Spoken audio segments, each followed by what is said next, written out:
बिस्मिल्लाहिर्रहमानिर्रहीम। रंगला शोरकोट में खुश आमदीद। बिजली के बिल और महंगाई की मौजूदा सूरत हाल पर आज हम डिस्कस करेंगे कि बिजली के बिलों को किस तरह कंट्रोल किया जा सकता है। बिजली के बिलों की टेंशन ना लें बल्कि अमली इकदाम उठाएं। बिजली के बिल पूरी पाकिस्तानी अवाम के लिए सर दर्द बने हुए हैं, मगर इन सब चीज़ों का हल मौजूद है जिस पर अमल करते हुए मैंने खुद अपना बिल जो है वो 200 यूनिट्स तक महदूद कर लिया है। बिजली के बिल कंट्रोल करने के लिए सबसे पहले आपको मालूम होना चाहिए कि घर में जो जितनी भी चीज़ें हैं बिजली की, वो किस तरह और कितने कितने यूनिट माहाना इस्तेमाल करती हैं। आइए आपको इस सिलसिले में आपको बताते हैं कि कौन कौन सी चीज़ कितने कितने यूनिट इस्तेमाल करती हैं। सबसे पहले हम फ्रिज की बात करते हैं। घर में जो फ्रिज है वो माहाना तकरीबन 120 यूनिट इस्तेमाल कर लेती है।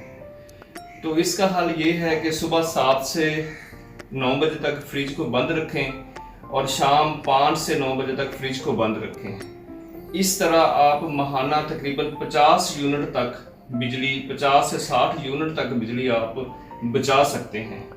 और अगर कोई चीज़ ख़राब होने का खतरा हो तो आप ख़राब होने वाली चीज़ जैसे कि कोई गोश्त है, सब्ज़ी है, फ्रूट है, जो अहम चीज़ें हैं उसको उठाकर फ्रीज़र में रख लें। इस तरह आपके तकरीबन 50 से 60 यूनिट माहाना बच जाएंगे। फालतू चीज़ें फ्रिज में बिल्कुल ना रखें। ताज़ा लाएं, ताज़ा पकाएं और ताज़ा खाएं। बिला वजह कोई भी चीज़ फ्रिज में इजाफी ना रखें, तो वो चीज़ें बाद में भी फ्रिज में रखने के 2 दिन बाद 3 दिन बाद भी डस्टबिन में चली जाती हैं। तो बेहतर है जितनी ज़रूरत हो उतना पकाएं, उतना लाएं, उतना ही खा लें। फ्रिज में बिलावजा चीज़ें ना रखें जो ख़राब होने का खदशा हो। कमरों में वेंटिलेशन का एहतमाम ज़रूर करें। इसकी मिसाल जैसे कि ये विंडो लगी हुई है, इस विंडो की वजह से जो कमरे का टेम्परेचर है वो बिल्कुल नॉर्मल रहता है और हवा की क्रॉसिंग पूरे घर में होती रहती है, जिस वजह से पंखे चलाने की इतनी ज़्यादा ज़रूरत पेश नहीं आती। यहाँ पर मैं एक तुर्की की मिसाल आपको ज़रूर दूंगा कि तुर्की की जो बल्दिया है, जिन घरों का जब नक्शा तैयार किया जाता है तो उसमें वेंटिलेशन बहुत ज़रूरी होती है। उसके बगैर वो नक्शा पास ही नहीं होता। वेंटिलेशन वो होती है जो नेचुरल हो।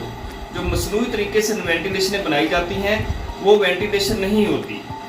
नेचुरल वेंटिलेशन ऐसे ही है कि सूरज की रोशनी कमरों में आए और ताज़ा हवा कमरों में आए, तो वहाँ तुर्की की जो बल्दिया है वो नक्शा पास ही नहीं करती जब तक वहाँ पे सूरज की रोशनी और वेंटिलेशन का एहतमाम ना हो घर के नक्शे में। और जब लाइट वगैरह चली जाती है तो इस वेंटिलेशन का ये फ़ायदा होता है, ये कमरों में जो है लाइट का जो प्रॉब्लम बिल्कुल ख़त्म हो जाता है। अंधेरा नहीं होता कमरों में कि बाहर की रोशनी कमरे में आ रही है। मेरे घर में 3 बेडरूम है, हर बेडरूम में और टीवी लॉन में खिड़कियां मौजूद हैं, वेंटिलेशन मौजूद है। चारों तरफ गैलरी है, तो गैलरी की वजह से वेंटिलेशन मौजूद है। खिड़कियां विंडोज़ वगैरह लगी हुई हैं। ये छत वाले पंखे हैं तो इनका इस्तेमाल ज़्यादा से ज़्यादा करें। इसके अलावा भी एक बचत वाला सिस्टम चल सकता है, वो है सोलर सिस्टम। इस तरह ये ड्राइंग रूम में विंडो लगी हुई है, तो ये मुकम्मल इस रोशनी ड्राइंग रूम में आ रही है इस विंडो की वजह से। तो ये बिजली की बचत में अहम किरदार अदा कर रही है। और इसमें जो है वेंटिलेशन, आप इसको खोल लें तो बाहर की जो ताज़ा हवाएं हैं वो अंदर आना शुरू हो जाएंगी। इस वजह से आप बिजली की बचत आप कर सकते हैं नेचुरल वेंटिलेशन की वजह से। घर में सिर्फ 2 सोलर प्लेटें लगाएं 150 वाट वाली, और 24 घंटे 2 पंखे और लाइटें फ्री चलाएं। इसके लिए बैटरी बैकअप भी ज़रूरी है। एक नॉर्मल बैटरी ले लें और 2 सोलर प्लेटें ले लें। इससे सारे घर में मैं आपको दिखाता हूँ कि 2 पंखे किस तरह चलते हैं। ये सोलर का पेडेस्टल फ़ैन है, सोलर पे चलता है। ये 24 घंटे हम चला सकते हैं। ये देखें,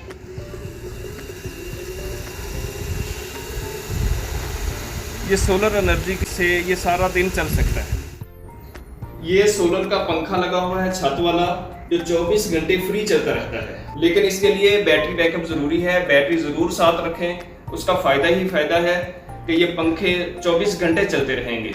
दिन टाइम बैटरी चार्ज भी हो जाती है और पंखे भी चलते रहते हैं, और शाम के टाइम या रात के वक्त बिजली जाने की सूरत में भी ये पंखे चलते रहते हैं। और साथ ही 2-3 लाइटें भी घर में लगी हुई हैं, वो चलती रहती हैं। इस तरह आप सोलर वाले पंखे चला के और छत वाले पंखे इस्तेमाल करके पेडेस्टल फैन जो बिजली वाला है उसको बैन कर दें घर में, तो इस तरह आप माहाना 30 से 40-50 यूनिट तक बिजली बचा सकते हैं। एक तजवीज़ ये भी है, जो घर में स्त्री है ये माहाना 30 से 40 यूनिट तक इस्तेमाल कर लेती है। तो अगर घर में गैस लगी हुई है, एलपीजी गैस है या सुई गैस है, तो बिजली वाली इस्त्री की बजाय नेचुरल गैस वाली जो सुई गैस घरों में गैस आती है वो वाली इस्त्री इस्तेमाल करें। ये वजनी भी होती है और कॉटन वाले कपड़े बेहतरीन इस्त्री करती है। हर लिहाज से एहतियात तो ज़रूरी होती है क्योंकि इसमें शोला होता है तो कपड़े जल भी सकते हैं। तो ये इस्त्री इस्तेमाल करें तो माहाना आपके 30 से 40 यूनिट बिजली की बचत हो सकती है। इस इस्त्री को ऑपरेट करना और चलाना बहुत ही आसान है, ये आसानी से चल सकती है। ये देखें, ये इस तरह इस्त्री चल गई है और इसको यहाँ से बंद कर लेते हैं और इसकी अपने तरीके से जो है वो हीट रख सकते हैं और ये बेहतरीन इस्तेमाल होती है। ये ऑटोमेटिक होती है तो खुद ही बटन से चल सकती है और बटन से बंद हो सकती है। घर में जो पानी वाली मोटर लगी होती है तो उसका भी काफ़ी बिल होता है।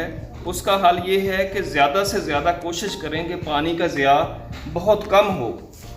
पानी का ज़िया जैसे पानी का ज़िया होता है तो ज़ाहिर है वो जो टैंकी है मोटर चलाने से ही भरेगी, तो कोशिश करें कि पानी का ज़िया कम से कम हो। इस तरह से मोटर कम इस्तेमाल होगी और बिजली की बचत होगी। तो दोस्तों ये चंद तजावीज़ हैं जिस पर आप अमल करके आप अपना बिजली का जो बिल है वो 200 यूनिट्स तक महदूद कर सकते हैं। इस इंफॉर्मेटिव वीडियो को ज़्यादा से ज़्यादा लाइक करें और ज़्यादा से ज़्यादा दोस्तों में शेयर करें ताकि बिजली का बिल कम से कम आए और सार्फिन को फ़ायदा हो और इस महंगाई से जान छूटे। चैनल को सब्सक्राइब करें और बेल आइकन के बटन को प्रेस करें ताकि हर आने वाली वीडियो आप तक बर वक्त पहुँच सके। तब तक के लिए अल्लाह हाफिज़।